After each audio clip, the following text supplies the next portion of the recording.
ತುಮಕೂರಿನ ಸಿದ್ಧಗಂಗಾ ಮಠದಲ್ಲಿ ಭಾರೀ ಗಾತ್ರದ ಹೆಬ್ಬಾವೊಂದು ಕಾಣಿಸಿಕೊಂಡಿತ್ತು. ಮಠದಲ್ಲಿ ಹಾವು ನೋಡಿದಾಗ ಮಕ್ಕಳಲ್ಲಿ ಆತಂಕ ಶುರುವಾಗಿತ್ತು.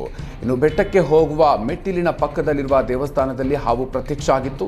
ನಂತರ ಮಠದ ಸಿಬ್ಬಂದಿಗಳು ತಕ್ಷಣ ಉರಗ ತಜ್ಞರಾದ ಕಾರ್ತಿಕ್ ಮತ್ತು ಸೂರ್ಯಗೆ ಮಾಹಿತಿ ನೀಡಿದರು. ತಕ್ಷಣ ಸ್ಥಳಕ್ಕೆ ಬಂದು ಹೆಬ್ಬಾವನ್ನ ಸೆರೆ ಹಿಡಿದು ದೇವರಾಯನದುರ್ಗ ಅರಣ್ಯ ಪ್ರದೇಶಕ್ಕೆ ಬಿಟ್ಟಿದ್ದಾರೆ. ಮುಸ್ಲಿಂ ಸಮುದಾಯದ ಧಾರ್ಮಿಕ ಉಡುಪುಗಳ ಧರಿಸಿ ಅವಹೇಳನ ಮಾಡಿರುವ ಆರೋಪ ಕೇಳಿಬಂದಿದೆ. ದಕ್ಷಿಣ ಕನ್ನಡ ಬೆಳ್ತಂಗಡಿಯ ವೇಣೂರಿನಲ್ಲಿ ಘಟನೆಯಾಗಿದೆ. ಯುವಕರ ಗುಂಪು ಮುಸ್ಲಿಮರ ಧಾರ್ಮಿಕ ಉಡುಪು, ಮಹಿಳೆಯರ ಉಡುಗೆಗಳನ್ನು ಧರಿಸಿ ಅಪಹಾಸ್ಯ ಮಾಡಿದ್ದಾರೆ. ಘಟನೆ ವಿಡಿಯೋ ಸಾಮಾಜಿಕ ಜಾಲತಾಣದಲ್ಲಿ ವೈರಲ್ ಆಗಿದೆ. ಹಿಂದೂ ಸಮುದಾಯ ಕೆಲವು ಮಂದಿ ಆಯೋಜಿಸಿದ ಕಾರ್ಯಕ್ರಮದಲ್ಲಿ ಕೃತ್ಯ ಎಸಗಿದ್ದಾರೆ ಅಂತ ದೂರು ನೀಡಲಾಗಿದೆ. ವಿಡಿಯೋದಲ್ಲಿ ಎಸ್ಡಿಪಿಐ ಪಕ್ಷದ ಧ್ವಜವೊಂದನ್ನು ಯುವಕನೋರ್ವ ಕೈಯಲ್ಲಿ ಹಿಡಿದಿರೋದು ಪತ್ತೆಯಾಗಿದೆ. ವೇಣೂರು ಠಾಣೆಗೆ ಮೊಹಮ್ಮದ್ ಅನ್ನೋರಿಂದ ದೂರು ನೀಡಿದ್ದಾರೆ. ಇನ್ನು ಪೊಲೀಸರು ಕಾನೂನು ಸಲಹೆಗಾಗಿ ಪತ್ರವನ್ನು ಬರೆದಿದ್ದು, ಕಾನೂನು ಸಲಹೆ ಬಂದ ಬಳಿಕ ಕ್ರಮ ಕೈಗೊಳ್ಳುವ ಭರವಸೆ ನೀಡಿದ್ದಾರೆ. ಕರಾವಳಿಯ ಜೀವಾಳವಾಗಿರುವ ಬೀಡಿ ಕಾರ್ಮಿಕರು ಸರ್ಕಾರದ ವಿರುದ್ಧ ಪ್ರತಿಭಟನೆ ನಡೆಸಿದರು.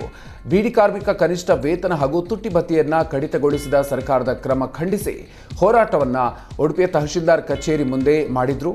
ಈ ಆದೇಶ ವಾಪಸ್ ಪಡಿಬೇಕು ಅಂತ ಒತ್ತಾಯಿಸಿ ಬೀಡಿ ಆ್ಯಂಡ್ ಟೊಬ್ಯಾಕೋ ಲೇಬರ್ ಯೂನಿಯನ್ ನೇತೃತ್ವದಲ್ಲಿ ಪ್ರೊಟೆಸ್ಟ್ ಮಾಡಲಾಗಿದ್ದು, ಸರ್ಕಾರದ ಆದೇಶ ಪ್ರತಿ ಸುಟ್ಟು ಹಾಕಿ ಆಕ್ರೋಶವನ್ನು ಹೊರಹಾಕಿದ್ರು.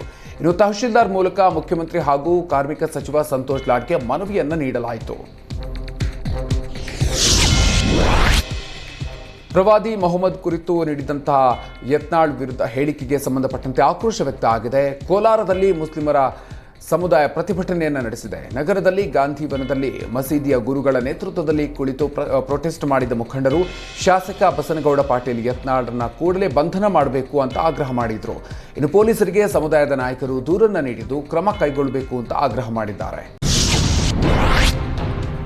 ವಸತಿ ನಿವೇಶನಗಳ ಅಕ್ರಮ ಹಂಚಿಕೆಗೆ ಸಂಬಂಧಪಟ್ಟಂತೆ ಬಾಂಗ್ಲಾದೇಶದ ಪದಚ್ಯುತ ಪ್ರಧಾನಿ ಶೇಖ್ ಹಸೀನಾ ಅವರ ಮಗ ಸಜೀಬ್ ವಿರುದ್ಧ ಬಂಧನ ವಾರೆಂಟ್ ಹೊರಡಿಸಲಾಗಿದೆ.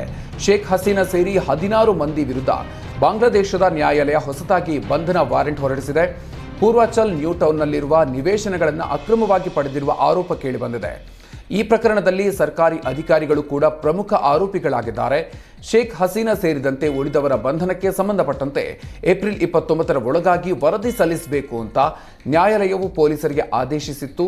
ಕಳೆದೊಂದು ವಾರದಲ್ಲಿ ಶೇಖ್ ಹಸೀನಾ ಹಾಗೂ ಕುಟುಂಬದ ಸದಸ್ಯರ ವಿರುದ್ಧ ನ್ಯಾಯಾಲಯ 2 ಬಂಧನ ವಾರೆಂಟ್ಗಳನ್ನು ಹೊರಡಿಸಿದೆ. ದೇಶಾದ್ಯಂತ ವಕ್ಫ್ ತಿದ್ದುಪಡಿ ವಿಧೇಯಕ ವಿಚಾರವಾಗಿ ಪರ ವಿರೋಧ ಚರ್ಚೆ ನಡೀತಾ ಇದೆ. ಇದರ ಮಧ್ಯೆಯೂ ವಕ್ಫ್ ಭೂ ಕಬಳಿಕೆಯ ವಕ್ರದೃಷ್ಟಿ ನಿಂತಿಲ್ಲ. ತಮಿಳುನಾಡಿನ ವೆಲ್ಲೂರು ಜಿಲ್ಲೆಯ ಕುಟ್ಟುಕೊಳ್ಳೈ ಗ್ರಾಮಕ್ಕೆ ವಕ್ಫ್ ನೋಟಿಸ್ ನೀಡಿದೆ. ಹಳ್ಳಿಯ ಭೂಮಿ ತನ್ನದು ಅಂತ ವಕ್ಫ್ ಮಂಡಳಿ ಹಕ್ಕು ಪ್ರತಿಪಾದಿಸಿದೆ. ಗ್ರಾಮದ 150 ಕುಟುಂಬಗಳಿಗೆ ಜಾಗ ಖಾಲಿ ಮಾಡುವಂತೆ ನೋಟಿಸ್ ನೀಡಿದೆ. ಇನ್ನು ಗ್ರಾಮಸ್ಥರಿಗೆ ವಕ್ಫ್ ಬೋರ್ಡ್ ಬೇಕಾಬಿಟ್ಟಿ ಷರತ್ತುಗಳನ್ನು ವಿಧಿಸಿದೆ. 60 ವರ್ಷಗಳಿಂದ ವಕ್ಫ್ ಭೂಮಿಯಲ್ಲಿ ವಾಸಿಸ್ತಾ ಇರುವ ಗ್ರಾಮದ ನಿವಾಸಿಗಳು ಬಾಡಿಗೆ ಕಟ್ಟಬೇಕು, ವಕ್ಫ್ ಕಾನೂನನ್ನು ಪಾಲಿಸಬೇಕು, ಇಲ್ಲವಾದಲ್ಲಿ ವಕ್ಫ್ ಆಸ್ತಿಯಲ್ಲಿರುವ ಜನರನ್ನ ಒಕ್ಕಲೆಬ್ಬಿಸಲಾಗುತ್ತೆ ಅಂತ ಸ್ಥಳೀಯ ದರ್ಗಾದ ಉಸ್ತುವಾರಿ ಸೈಯದ್ ಸದಾಂ ಹೆಸರಿನಲ್ಲಿ ಗ್ರಾಮಸ್ಥರಿಗೆ ನೋಟಿಸ್ ನೀಡಲಾಗಿದೆ.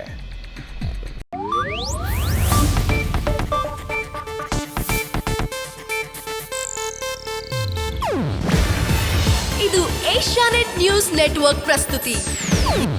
ನೀವು ನೋಡ್ತಿದ್ದೀರಾ ಏಷ್ಯಾನೆಟ್ ಸುವರ್ಣ ನ್ಯೂಸ್.